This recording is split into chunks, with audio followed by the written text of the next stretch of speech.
The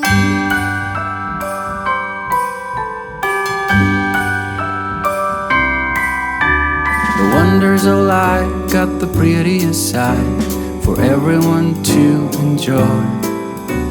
Standing up close by the Christmas tree, glimmering light, I am right where I wanna be. I will be home for a couple of days, wander around with you. You and me in the cold, thought it'd never be true. Wherever I go, I got you. Oh, I have stopped running, there is no way trying. You better loosen your belt. Drinking hot wine by the fire, don't care of anything else. It's Christmas. Hello everyone, and welcome to another episode of 25 Days of Christmas, an Advent podcast where we look into a Christmas movie or special every day until December 25th. I'm Patricia, and I'm here with my sister Carlene. Hello everyone. Today we're going to be taking a look into A Miser Brothers Christmas, a 2008 TV film that is based off of the Rankin special, The Year Without a Santa Claus. So, taking place shortly after the events of The Year Without a Santa Claus, we have the Miser brothers attending a family reunion with Mother Nature, meeting up with their siblings, the North Wind, Earthquake, Thunder, Lightning, and the Tides. North Wind wants to become the new Santa and get all the attention for delivering the toys for the girls and boys, and essentially get rid of Santa so that he can be able to succeed in this. And the Snow Miser and Heat Miser are put into the blame when Santa's sleigh crashes down into their territory. He throws out his back. The Snow Miser and the Heat Miser are making the toys, and they're constantly fighting with each other. And pretty much it is up to them to make sure that the toys are all completed and delivered in time for the holidays. And of course, North Wind tries to get into the way with convincing Santa that he should be able to deliver the toys because the misers are not getting along with each other. And that gives him another opportunity to trap him in an infinite vortex so that he can be able to take over the North Pole and become the new Santa. This was like after the Rankin Bass company had shut down. A lot of the actors had since passed away with the exception of two. Mickey Rooney, who played as Santa, and George S. Irving, who played as the Heat Miser. So looking into this, and this since one of our listeners did request this because this was a favorite Christmas special of theirs, especially with the Miser Brothers, and because the Miser Brothers became so popular in The Year Without a Santa Claus, they got their own spin-off sequel. So what did we think of this special? Let's talk about what we liked about it. I like the storyline between the Miser Brothers. The animation's okay. It's different. Yeah, I guess it makes it's like a cross between what we know today and what we know of this Christmas specials. Yeah, it definitely takes like an evolution of the original. Yeah, it does take a lot of inspirations from the style and look of the Rankin Bass specials, but they put in their own unique spin into it. I heard you mention that it took 40 years. Well, I mean, not 40 years of them working on it. No, of course not. But I was gonna say, my goodness, that would be a long time. But no, this TV special came out over 40 years after The Year Without a Santa Claus. What are the things that you like about it? All right. Well, I did like the animation style. It was nice. It was trying to make a major callback over to the Rankin Bass style, but do it in their own unique way. I also did enjoy the relationship with the Miser brothers. I mean, at first they were fighting with each other, and they eventually start getting along with each other when they're able to put aside their differences. I also did enjoy that they were able to do their very best to help out Santa, and knowing about where they got their arguments and fights from in the first place due to a simple misunderstanding. Yeah. The Snow Miser got burned off from the fireplace, and then Heat Miser got cooled off from an open window. They thought that one another didn't, so they just constantly fought ever since, and they did a whole bunch of pranks with each other. When they learned about that this was a misunderstanding, they tried to get along with each other, which I thought was really nice. And I think that another thing I really did like about it was the overall ending about, like, the spirit of getting along and working together so that they can be able to save Christmas. Let's talk about the things that we didn't like about it. And let's just say there are several of them. I didn't like the music. Yeah, I don't like the music either. The original The Year Without a Santa Claus had some pretty solid music.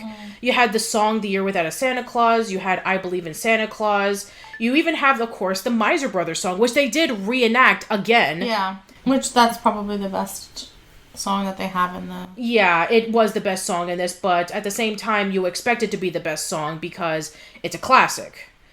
And I think that the North Wind, I think his stuff is like too sadistic. He wanted to essentially get rid of Santa by killing him just so that he can be able to what? Be the new Santa so that he can be praised by all the girls and boys by giving away all the toys and gifts. It's like, that's a lot of responsibility, but at the same time, like, dude, you're willing to kill Santa just so that you can stroke your ego. No. Just no. Yeah, it's very dark. Yeah, just way too dark. And I guess then another thing that I didn't really like too much about it is just that I felt like the story was just a bit too basic. Like, the original The Year Without a Santa Claus, it was an interesting premise. It was about Santa not feeling appreciative of all the stuff that he's done. He's sick in bed, and he just wants to take the day off so that he can be able to relax. And how would people's reactions of it would be? And all of this is, and then this story is just like Santa threw out his back. The Miser Brothers need to be able to save Christmas. And then it turns out that it was the North Wind who was responsible for it. It just seems kind of weak in comparison. Yeah, it's okay to me. I don't mind so much the story. I think it's okay. I mean, but you have to understand that this is like one of the quintessential Rankin Bass Christmas specials that people tune into every single year. This is a Christmas staple. So if you're going to have a sequel to a Christmas classic come out almost 45 years after the original, you're going to have a high standard. It needs to be wow. Exactly. Right? It has to have a high wow factor. Yeah, exactly. You need to have that wow factor. You need to be able to live up to that really high standard.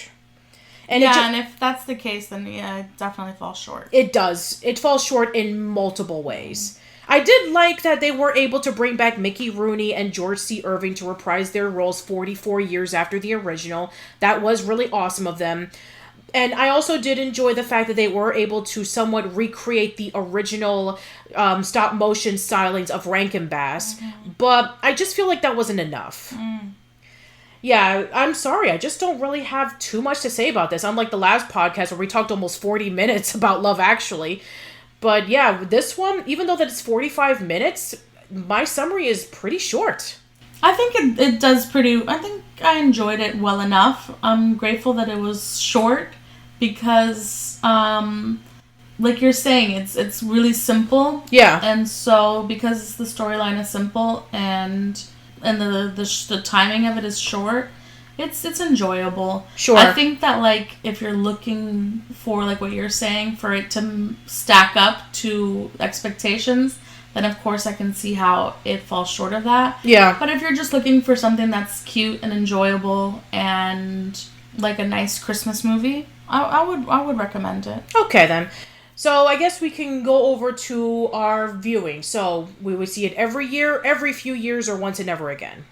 For me, it's not a never again, but not every few years. It's probably something I would watch a while down the road. I don't feel like this is a go-to for me. I just think maybe like one or two, and then I'm pretty much done. Yeah, I would think... I don't know specifically how far, but definitely not every 1 or 2 years. Like maybe a long time from now. Yeah.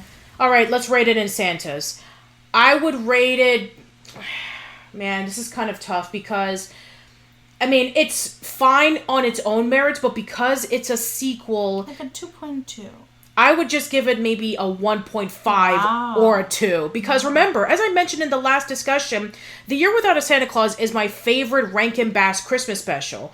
So if you're going to have a sequel to that, you need to be just as good.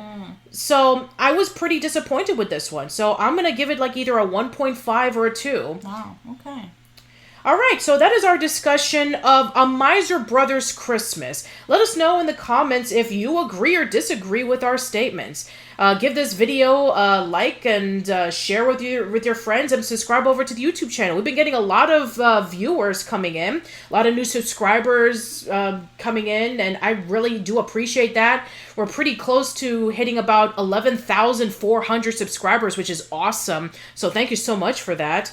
And also let us know about any Christmas movies or specials you want to check out. I don't think that we'll be able to get to every single one of your requests, but please let us know in the comments below. If you're listening in and you're not a subscriber, go ahead and give that subscribe button a little love and enjoy some of the content we'll be sharing this season. Yeah, absolutely. We have a lot more to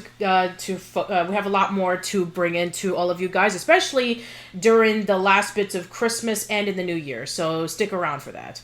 All right, so until then, everybody, we will see you tomorrow. Take care, everyone. Bye-bye, everyone.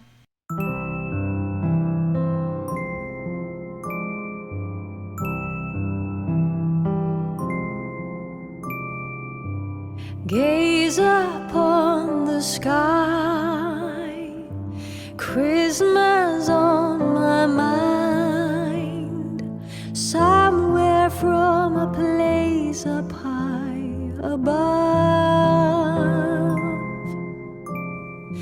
There's a song of love traveling afar, seeking us to warm up